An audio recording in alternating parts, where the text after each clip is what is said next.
Blackstone Publishing presents On Color by David Scott Kastan with Stephen Farthing.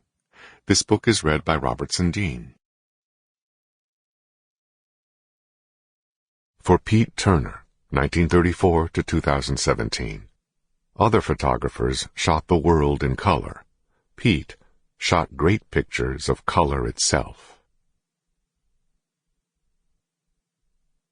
Preface. Color is a collaboration, as Paul Cézanne said, of the mind and the world. So it seems only right that a book about color should itself be a collaboration, as all books in fact are. This one began in 2007 in a restaurant in Amagansett Village on Long Island, when a mutual friend pulled us together, saying, "You two should talk," then wandered off, leaving us to get on with it. As it happened, he was right about our compatibility, and we were able not simply to talk, but to start an ongoing conversation.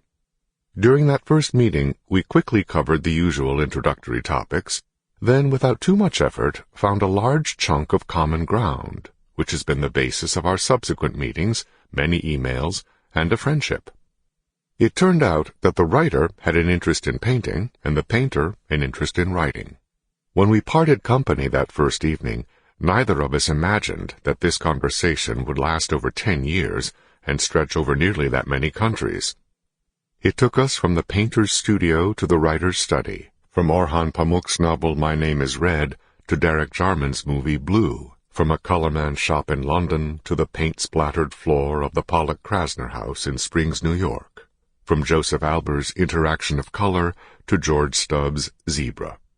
It took us from Amagansett to New Haven and to London, and then through Washington, D.C., New York City, Amsterdam, Paris, Mexico City, and Rome. Very often the conversation was accompanied, aided, by glasses of wine, whose wonderful colors were not the least of their pleasures, and not the least of what was remarked upon. The chapters usually started, or restarted, in a gallery or museum. We began in front of a set of dark drawings at the top of that ramp in the Van Gogh Museum in Amsterdam, and ended up 6 hours later separated by a white tablecloth in a restaurant on the Ehrengracht. In other cities, the catalysts and the contrasts were different, but always there was the conversation, and always there were the colors. The division of labor within our collaboration was clear-cut from the beginning. The project was ours, but we would elect Kastan for obvious reasons as the writer. Yet, like all good collaborations, this one also had more than two people in the Sample complete. Ready to continue?